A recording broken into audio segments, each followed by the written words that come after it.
Welcome to Solvetic, your channel to always learn technology easily. Below in the description, you will find useful links we used in this video.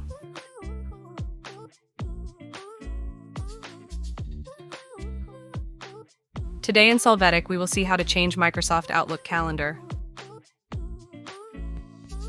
Open your Outlook app. When you do this, from the File menu, click on Options. We will go to the section Calendar. At the bottom in Display Options, choose the desired color and default calendar color and check the box. Use this color on all calendars. Click on OK. After this, when you open the calendar, you will see this color set. Hey, remember to subscribe Solvetic channel.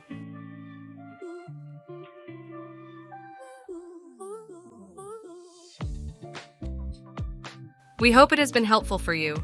Here are links to watch more videos of your interest and subscribe to the Solvetic channel. Thank you.